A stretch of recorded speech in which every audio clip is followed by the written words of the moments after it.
आप देख रहे हैं ब्रजभूमि न्यूज, ब्रज की सांस्कृतिक विरासत के दर्शन का माध्यम ब्रजभूमि न्यूज। अब अध्यक्षीय उद्बोधन के लिए आमंत्रित कर रहा हूं मैं पूज्य स्वामी श्री गोविंदानंद तीर्थ जी महाराज को। आपके वक्तव्य में निश्चित रूप से एक समाधान प्राप्त होगा और हम एक निर्णय लेकर के ही उठाएंगे। आगे के लिए जैसा कि ठाकुर जी ने भी बात रखी, अन्य महापुरुषों ने भी बात रखी कि कुंभ में यात्रा निकाली जाए, शिविर तक पहुंचा जाए, तो मैं एक निवेदन सूचना पूर्वक देना चाहता हूं कि आगामी 18 मार्च को इसी मंच पर बहुत विशाल ब्रज के ब्रजवासी विप्रों का सम्मेलन होने वाला है, संपूर्ण ब्रज के। और हमें विश्वास है कि उस दिन बहुत भारी संख्या में, हजारों की संख्या में यहाँ लोग एकत्र होंगे। 1 बजे से 4 बजे तक सम्मेलन चलेगा। 4 बजे से हम लोग पदयात्रा के रूप में कुंभ का भ्रमण करने निकलेंगे ही सभी ब्रजवासी। अगर आज तय होगा तो हम सूचना के रूप में, पत्रों के रूप में अथवा पैम्पलेट्स के रूप में यमुना शुद्धिकरण की सूचना भी, आह्वान की सूचना भी शिविर में जाकर के प्रदान करेंगे, जैसा आप सबका आदेश होगा, निर्देश होगा। पूज्य स्वामी श्री गोविंदानंद तीर्थ जी महाराज। परम श्रद्धेय श्री पंकज बाबा जी, हमारे परम पूज्य श्री संजय जी, हमारे यमुना अभियान को बहुत तेजस्वी बनाने वाले श्री गोपेश्वर जी, परम पूज्य स्वामी जी महाराज एवं सभी आदरणीय महापुरुषों को, सभी यमुना भक्तों को, यमुना वक्ताओं को, सभी को मेरी ओर से करबद्ध नमन है। अभी हमने समस्या और समाधान, इन 2 विषयों को, यमुना जी को निर्मल भी बनानी है और अविरल भी रखनी है, इन विषयों के ऊपर सभी महापुरुषों ने अपने अपने अभियानों के बल पर जो एक सार तत्व होता है आपने रखा है, सराहनीय है। सभी यमुना मैया को शुद्ध करने में लगे हुए हैं। पहले एक छोटी सी बात यमुना माँ को मैं समर्पित करता हूँ। गोलोक की पावन धरा से आई हुई हमारी प्रेम द्रव्या सूर्य कन्या, देवकन्या भगवती यमुना महारानी को मैं इसलिए नमन करता हूँ कि हमारे वृंदावन के इस धरा को स्पर्श करते हुए आगे बढ़ती है, हमें कृतधन्य बनाती है। इस यमुना मैया के लिए ही हम सब लोग यहाँ पर एकत्रित आज हुए हैं। आज की बैठक बहुत महत्वपूर्ण है। यमुना मैया को किसने गंदा किया है और इस गंदा हुआ है तो उसको शुद्ध कैसे किया जा सकता है। हमने इन सभी विद्वान कथावाचकों को, एक बार मैंने कथा में सुना था, छोटी सी बात है। एक कुएं में, गांव के कुएं में कुत्ता मर गया तो उससे पानी बहुत दुर्गंध हो गई। जब भगवान श्री कृष्ण भी विलोक्य दूषिताम कृष्णाः, हम लोग रोज यमुना मैया को देखते हैं। जब भगवान श्री कृष्ण देखते हैं तो ये बात तो स्पष्ट आती है, विलोक्य दूषिताम कृष्णा। इस यमुना को दूषित देखा तो इनको शुद्ध करने की अंदर से क्रांति उठी और यमुना मैया को शुद्ध किया। उस कुएं में जो कुत्ता मर गया था ना, तो पानी में बहुत दुर्गंध आ रही थी। तो किसी एक बहुत ज्योतिषी पंडित इनको पूछा कि बहुत दुर्गंध आ रही है। तो पंडित ने कहा, भाई पूरा गांव एक एक बाल्टी शुद्ध जल अथवा गंगा जल लेकर इसमें डाल दो तो ये ठीक हो जाएगा। मैंने आप लोगों से कथा सुनी है, आज सुना रहा हूँ। सब ने डाल दिया, उसके बाद भी कुएं की दुर्गंध दूर नहीं हुई। तो पंडित जी खुद आए, देखा, कहते हैं अरे तुमने कुत्ता तो निकाला नहीं और पानी डालते गए। हम भी अभियान के अंदर एक बात रखते हैं ना, यमुना अविरल हो, छोड़ दी जाए, मुक्त कर दी जाए। किंतु ये जो मरा हुआ कुत्ता है उसको निकाले बिना तो ये पवित्र नहीं हो सकती, इसको तो निकालना पड़ेगा। ये आता कहाँ से है? काली नाग इंद्रियों का प्रतीक है और हमारी इंद्रियों से ही ये जहरीला दूषित मलमूत्र निकलता है। करोड़ों की संख्या है तो आखिर मलमूत्र कहाँ जाएगा, एक समस्या है ना। फिर सारे नाले, जब शहर बसेंगे तो नाले भी होंगे, वो नाले का पानी कहाँ जाएगा? पीने को पानी चाहिए, बिजली भी चाहिए, खेती के लिए नहरें भी चाहिए। हम कहते हैं भी अविरल कर दो, तो वापिस वो लालटेन के ज़माने में आना पड़ेगा, वो संभव नहीं है। युक्ति यही है। यमुना की धारा मैंने देखा है, मैं सन 80 में आया था, मैंने जी भर कर पेट भर के अंजलि भर भर के मैंने यमुना जी का जल पीकर अपना तृप्त हो गया था। इतनी शुद्ध थी, इतनी निर्मल थी। धीरे धीरे धीरे इसके अंदर हमारे अपने नाले उसमें गिरते गए, हम जिम्मेदार हैं। उसकी व्यवस्था जब तक नहीं होती है, वो मरा हुआ कुत्ता नहीं बाहर फेंक दिया जाता है, तब तक कुएं का जल शुद्ध कैसे होगा? ये अभियान में श्री गोपेश्वर जी भी एक बार मेरे पास आए थे, कह लगे महाराज जी ये अभियान आप हाथ में लो। हालांकि मैं बहुत छोटा महात्मा हूँ, मुझे मजाक के लिए अध्यक्ष बनाया जाता है, योग्यता के लिए नहीं है, ये आप ध्यान रखना। मजाक के लिए कि बोलने में कुछ बचे नहीं, समय भी रहे नहीं, तब ऐसे एक मूर्ख आदमी को बना दो ताकि उसकी इज्जत बनी रहे। तो मेरी तो वृंदावन में ऐसे ही इज्जत बनी हुई है, योग्यता नहीं है। हम चाहते हैं समाधान पर आना। आपको अच्छी नहीं लगेगी मेरी बात बोलने में, सुनने में अच्छी नहीं लगेगी, परिणाम में अच्छी हो सकती है। जब आप सब मंडल के साथ मेरे पास आए थे, करीब मेरा ख्याल साथ 12-15 साल हो गए होंगे, शायद इससे भी आगे। हाँ, रमेश बाबा के आंदोलन को मेरे हाथों में देने की बात आई तो हाँ, तो मैंने ये बात रखी, मैं यमुना बचाओ की अपेक्षा नाला बनाओ, यदि वो अभियान बने तो सबसे आगे मैं चलूँगा। नाला बने बिना यमुना शुद्ध कैसे होगी? हमने प्रस्ताव दिया, मृदुल कांति जी तो उठ के चले गए। हमने इनको बोला था कि आप 5 लोग दिल्ली चलिए मेरे साथ। मैंने इनको अपने आश्रम पर बुलाकर बोला, मैं इतने बड़े अभियान को जाने दीजिए, मेरे 5 आदमी मेरे साथ चलिए दिल्ली में और हम युक्ति जुक्ति से उस कार्य को संपन्न करेंगे। कि जब हमको एक भीड़ दिखानी होती है और भीड़ लेकर चलना होता तो याद रखिएगा, भीड़ कोई कानून नहीं होता है, भीड़ कोई निर्णय नहीं होता है। यमुना की शुद्धि और सरकार के बीच में लोकतंत्र की शक्ति बहुत बड़ा काम करती है। ये जो मैं प्रजातंत्र की जो ताकत हमारे हाथों में दी है, यदि उसका उपयोग हम नहीं करेंगे, जो हिंदू विरोधी हैं, जो नास्तिक हैं, जो ईसाई शिक्षा से हमारे भारत के विरोधी तंत्र जो प्रशासन में बैठे हुए हैं, अब ये चाहेंगे वो हमको न्याय देंगे। और जितने भी हिंदू विरोधी हैं, राष्ट्र विरोधी हैं, एक नाम दे दीजिए, आज का विपक्ष, आज का विरोधी दल, ये पूरे भारत का विरोधी है, मंदिरों का विरोधी है, संतों का, हमारे धर्म का विरोधी है। ऐसे विरोध के अंदर यदि कोई हम अभियान को लेकर चलते हैं, मैं नाम तो नहीं लूँगा, मगर एक बहुत बड़ी हरिद्वार में सभा हुई थी, बहुत लाखों लोगों की।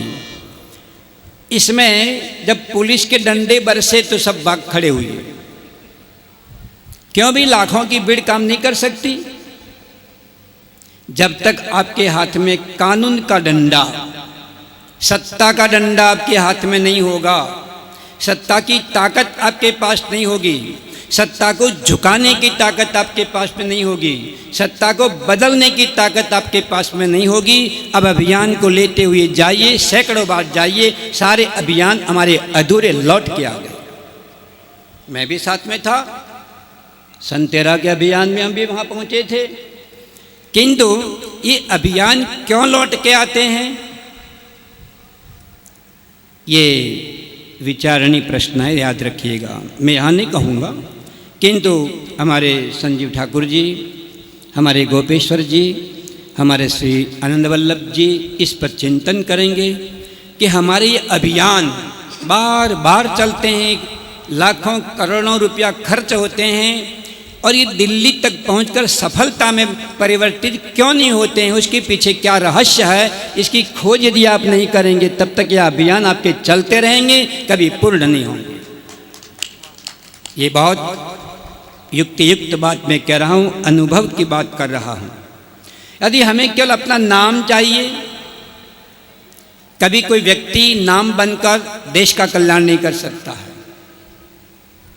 यदि आपको राष्ट्र का कार्य करना है तो आपको जाति को, अपने संप्रदाय को पीछे धकेलना होगा, मानवता को आगे लाना होगा, धर्म को श्रेष्ठ बनाना होगा। और सच्चे अभियान के अंदर यमुना मैया, शायद भारत एक ऐसा देश है जहाँ पर आपने देखा होगा एक ब्रह्मपुत्र नदी को छोड़कर जितनी नदियां हैं 999 नदियां सब स्त्रियों के नाम हैं, नारी के नाम हैं, माँ के नाम हैं। ये क्या देश है हमारा, जो भारत को भी माँ बोलते हैं और नदियों को भी माँ की उपाधि मिली है। तो जिस प्रकार माँ हमारा परवरिश करती हैं, उसी प्रकार नदियों भी हमारा भरण पोषण करती हैं। नदियों के बिना तो हमारे पास कुछ नहीं हो सकता है। इसको ठीक करने के लिए हमें पीने के लिए शुद्ध जल चाहिए, नहाने के लिए पवित्र जल चाहिए। उस जल के लिए मैं नहीं बोलता हूँ कि आपकी जो अविरल धारा कभी टूटी हो, थोड़ा ध्यान देना मेरी बात पर, मैं बहुत स्पष्ट बोल रहा हूँ। यदि सारे बांधों को खोल दिया जाएगा वो संभव नहीं है। सरकार के अपने नियम हैं, जिस प्रकार घर को चलाने के लिए हमारे अपने व्यक्तिगत नियम हैं, देश को चलाने के लिए सरकार की भी अपनी बहुत बड़ी जिम्मेदारी होती है, चाहे सरकार कोई भी हो। इसलिए अविरल के पक्ष में तो मैं नहीं हूँ, निर्मल के पक्ष में हूँ। और निर्मल कैसे हो सकती है अविरल? क्या आपने देखा जब तक वो आखिरी कलयुग नहीं आएगा तब तक क्या यमुना जी आपने कभी देखा कि सूखी पड़ी हो? धारा तो चल ही रही है, यमुना उसमें आई रही है। किसी ने ये नहीं कहा आज दिन तक गंगा में हजारों नाले गिरते हैं, यमुना में हजारों नाले गिरते हैं, किंतु नालों को कभी नाम नहीं मिलता है, नाम यमुना को मिलता है। उसमें इतनी ताकत होती है कि नालों को बदल कर वो अपने नाम का उसमें प्रवेश करती हैं और यमुना ही कहलाती है। तो यमुना तो कभी मरती नहीं है, टूटती नहीं है, सूखती नहीं है, ये तो अविरल है। तो फिर क्या करेंगे? केवल एक मेरा सुझाव है आज की सभा के अंदर, गोपेश्वर जी, उस समय भी मैंने ये बात रखी थी और आज भी मेरा अपना कोई परिचय नहीं है। हाँ, मेरी अपनी कोई पहचान मैंने बनाई नहीं है, क्योंकि मैं इस प्रकार मंचों पे आता नहीं हूँ, मेरी अपनी कोई पहचान नहीं है। इसलिए मेरी बात का कोई ऐसा अहम भी नहीं है कि मेरी बात कहीं आगे बढ़े। किंतु जब मुझे यहाँ बिठाया, मुझे बोलने का मौका दिया, तो मैं एक बात सत्य जरूर कहूँगा, यमुना जितनी आ रही है हमारे लिए उतनी पर्याप्त है। एक बात ये। अब रही बात केवल उसको निर्मल करने की, शुद्ध करने की, तो जैसे अभी घूम फिर कर दिल्ली पहुँचे थे, इस समय दिल्ली की सरकार को यदि आप ठीक से अध्ययन करेंगे तो नास्तिक सरकार है, ध्यान देना। दिल्ली की सरकार इस समय नास्तिक सरकार है। और ये इतनी बड़ी गंदी बात तो कैसे कहूँगा कि हम किस में आचमन कर रहे हैं, किस में स्नान कर रहे हैं। किंतु जब कोई भी हिंदू विरोधी अथवा नास्तिक अथवा कम्युनिस्ट विचारों वाली सरकार दिल्ली में होगी, मैं नहीं मानता हूँ कि जो दिल्ली की समस्या हमारे सामने खड़ी है इसका समाधान हो सके। जब तक इसको बदले भी ना, तो बदलने की ताकत, मैंने कहा लोकतंत्र की ताकत। मुसलमानों के पास इतनी ताकत कैसे हो गई? हमसे कम है। हमसे कम होने के बाद भी सरकार के ऊपर दबाव उनका है, इसलिए है कि वो एक मत है, हम बिखरे हुए हैं।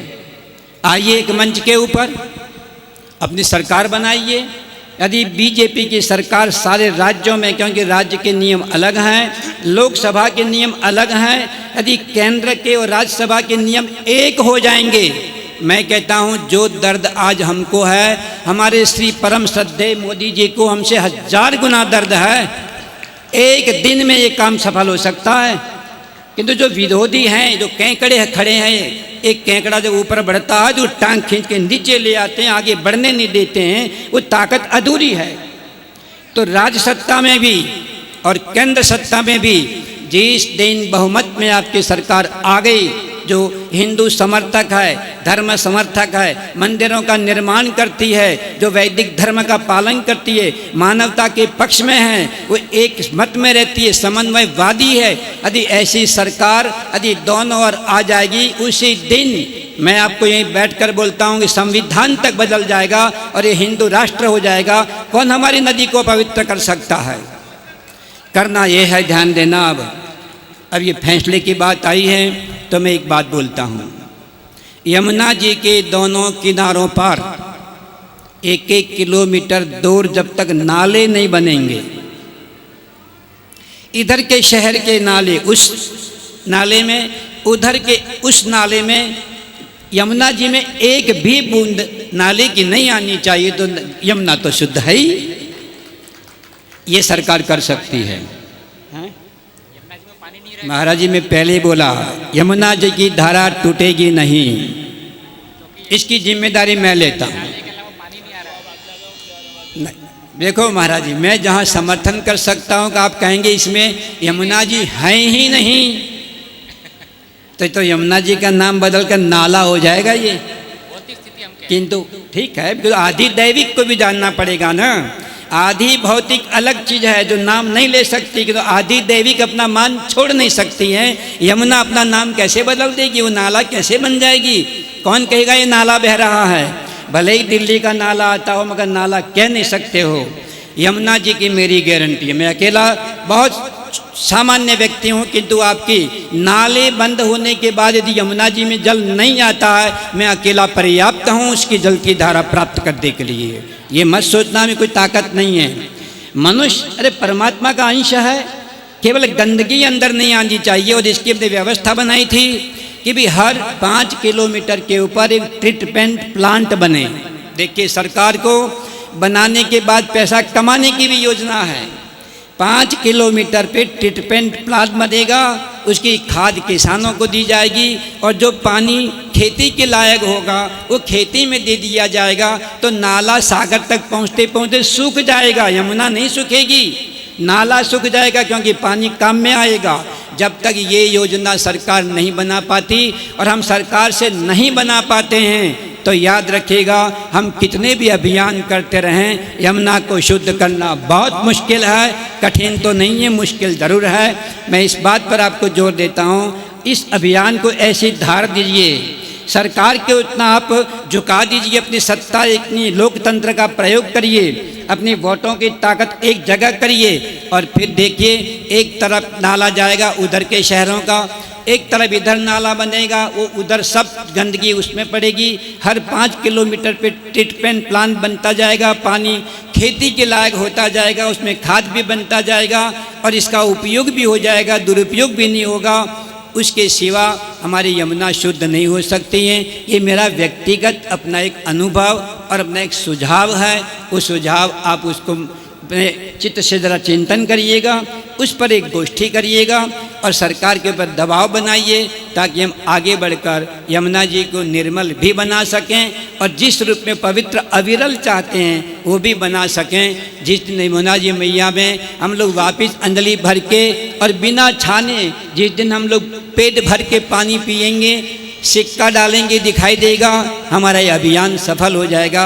और सफल होने के लिए जो सत्ता की ताकत है वो प्रजातंत्र की ताकत होनी चाहिए। प्रजातंत्र जब भटक जाता है तो राज सत्ताएँ या कोई भी सत्ता हमारी सुनती नहीं है, हमारा काम करती नहीं है।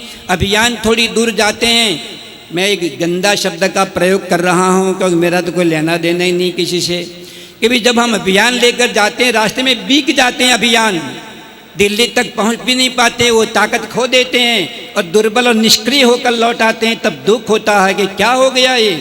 पंकज बाबा ने लाखों रुपए खर्च कर दिए थे, वहाँ की जो पोड़ी और पूड़ा जो बनता था मालपुआ सड़कों के ऊपर, मैं कहता हूँ जितना खाती नहीं थी तो 10 गुना सड़कों के ऊपर पड़े हुए थे। हमारी भारत की जनता कितनी सेवा करने वाली है, महापुरुष लोग कितना बल देने वाले हैं। उस ताकत को हम वोटों में बदल कर, प्रजातंत्र में बदल कर सत्ता को झुकाने लायक कर सकें, इतनी ताकत हमारे पास होगी, उस समय हमारे यमुना का अभियान सफलता को प्राप्त होगा। बोलिए यमुना मैया की, भारत माता की जय हिंद। बहुत बहुत प्रणाम पूज्य स्वामी श्री गोविंदानंद तीर्थ जी महाराज। बहुत ओजपूर्ण एक मार्गदर्शन करता हुआ बहुत सुंदर आपका सुझाव रहा। धन्य धन्य ब्रज भूमि के तूने चरण चिन्ह यहाँ डाले, भाग्यवान है कृष्णा तेरे देश में रहने वाले।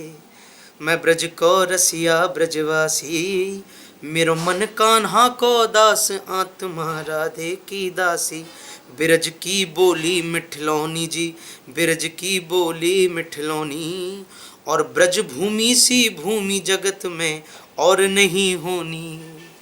तो ये जो ब्रज भूमि है, इसकी अगर आप लीलाएं देखना चाहते हैं और इनकी चीज़ें देखना चाहते हैं तो देखते रहिए ब्रज भूमि न्यूज़।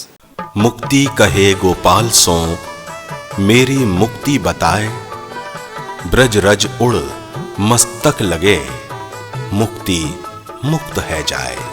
चारों धामों से निराला ब्रज धाम और उसकी विरासत, संस्कृति, खान पान, रहन सहन का जीवंत माध्यम ब्रज भूमि न्यूज यूट्यूब पर, जहां नित्य ठाकुर दर्शन, संत महंतों के आशीष वचन, भावपूर्ण भजन, ठाकुर रासलीला के नित्य दर्शन, आध्यात्म पर चर्चा और आपकी जिज्ञासा के उत्तर, साथ ही मुख्य आयोजनों का सीधा प्रसारण YouTube चैनल के माध्यम से। आप जुड़ें ब्रजभूमि न्यूज से और ज्यादा से ज्यादा इस चैनल को सब्सक्राइब करें। आनंद लें ब्रजभूमि न्यूज का। यमुना का किनारा हो